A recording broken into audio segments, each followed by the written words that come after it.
Madami na yung napitas natin, kaya ibibigay natin to at sa atin naman yan kasi marami naman.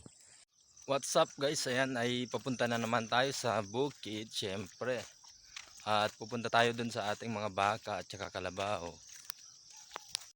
Naglakad-lakad lang muna tayo kasi para may exercise naman yung ating mga paa, kaya ayan ay lumalakad lang muna tayo ngayon. Bago nga ang lahat guys ay syempre dadaanan muna natin yung ating sitawan kung may makukuha na naman tayong panggulay.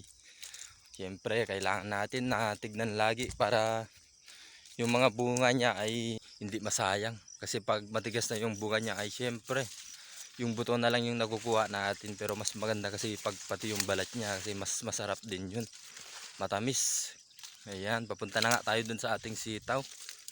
Nandito na nga tayo guys sa ating sitawan. Ayan. Ay marami na siyang bunga na pwedeng harvestin. Ayan guys. Ayan, ilalapit natin. Ayan. Ang dami na naman tayong i-harvest na bunga ng ating sitaw. Ayan. At may konting bunga pa rin yung ating kamatis dito. Pero di muna natin pitasin yung ating kamatis kasi hilaw pa. Kaya itong sitaw muna natin yung ating pitasin. Ayan guys, medyo mahaba din tong bunga ng ating sitaw. Ayan guys, pipitasin na natin. So guys, ay pipitasin na natin yan. Ayan. May panggulay na naman tayo. Ayan guys, dito pa lang yan ha. Madami na namang bunga. Libreng ulam na naman to para sa atin guys.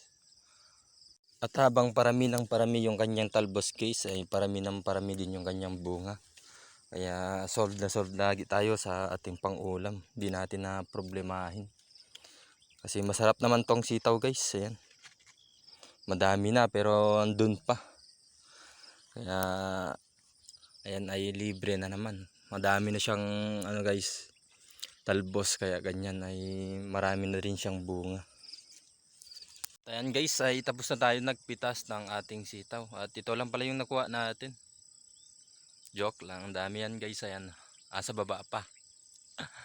Dami na tayong napitas ngayon sa ating sitaw. Ayan, ay goods na goods. Kasi napapakinabangan na natin. At ibibigay pala natin to syempre sa atin yung isa. Ayan. Kasi madami naman tayong napitas. Kaya ibibigay natin yung iba. Madami na yung napitas natin, kaya ibibigay natin to at sa atin naman yan kasi marami naman. Ayan yung sitaw natin, marami pa siyang bunga. Ayan, pipitasin na rin yan mga bukas siguro kasi mabilis lang lumaki yung bunga ng ating sitaw. Ayan guys, ang dami. Kaya okay na okay pa na tinanim natin to, kasi kung mais yung nilagay natin, siyempre wala pa tayong maaani na sitaw. Kaya okay na di na natin tinanggal to kasi napapakinabangan na natin ngayon. Ayan guys, sobrang solved na naman at may naibibigay pa tayo. At ito pala yung maisan natin guys, oh. Ang bilis lumaki ng mais natin. Ayan, tabi lang ng sitawan natin yan guys. Ay bilis na lumaki ng ating mais dahil inuulonan. Thank you Lord. Titignan yung ating mga alaga mga idol, dahil tapos naman na tayo nagpitas ng ating sitaw, napakadami na. Yan, papunta na tayo dun sa ating kalabaw. Yan guys, dumaan muna ako dito sa ating kalabasa para i-check yung kanilang bunga. Kasi baka bigla kasi mawala, kaya ayan, i-check natin lagi. Ayan guys, ay buti meron pa. Kasi mahirap na hindi natin i-check. Ayan, malaki na kasi ito. Kaya lagi natin i-check kasi baka kukunin ng iba. Kasi nasa bukid kasi ito mga idol, kaya i-check natin. At tatakpan pala natin ng damo. Ayan. Tatakpan natin ng damo para hindi kunin ng iba. Ayan guys. Ayan. Mahirap na, kaya ayan ay tinakpan natin. At okay naman.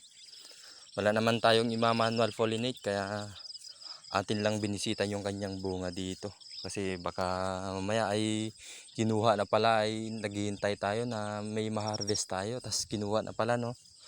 Kaya ayan, ay papunta na tayo dun sa ating kalabaw. Ayun yung kalabaw natin guys, kaya pupunta na tayo dun. At papunta na nga tayo dun sa ating kalabaw. Ayan. Siyempre dadaan pa naman tayo dito sa ilog. Ayun. kailangan pa natin dumaan sa ilog para makapunta dun sa ating kalabaw. Yan nga guys, ay papunta na tayo dun sa ating kalabaw. Ayun. Ayun yung kalabaw natin naliligo. At ito pala yung unang ginagawa ko guys, ay tinicheck ko yung kanyang tali ay kung okay naman. Yan, okay naman. Ayan. Ayun yung kalabaw natin. Okay naman yung kanyang tali at atin lang tignan yung sa kanyang katawan, yung lubid niya. Para sigurado na tayo. Ay okay naman yung kanyang tali guys, pati dun sa kanyang katawan. Ayan. Naliligo na yung ating kalabaw dahil nabusog na naman dito sa talahib. Ayan. Syempre, pupunta na naman tayo dun sa ating baka.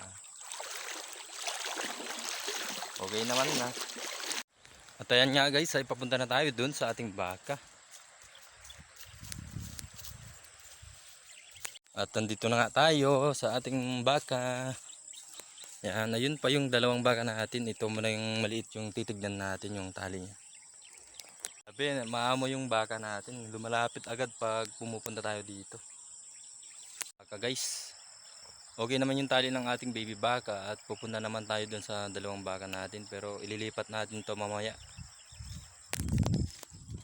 Ayan, ay titignan lang natin yung kanilang tali dito. Kasi lagi itong napupulupot tong dalawa. Ayan. Ayan, tatanggalin na naman natin to guys. Ayan, okay na. At ayan guys, ay nailipat na natin yung baby baka natin dito. Siyempre pati yung dalawa. Nilipat din natin yung dalawang baka dito. Kaya okay na, okay na. Goods na goods.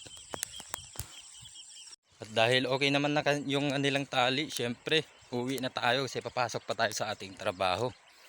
At maraming salamat na naman sa inyong panonood. At God bless po sa inyong lahat. Bye bye.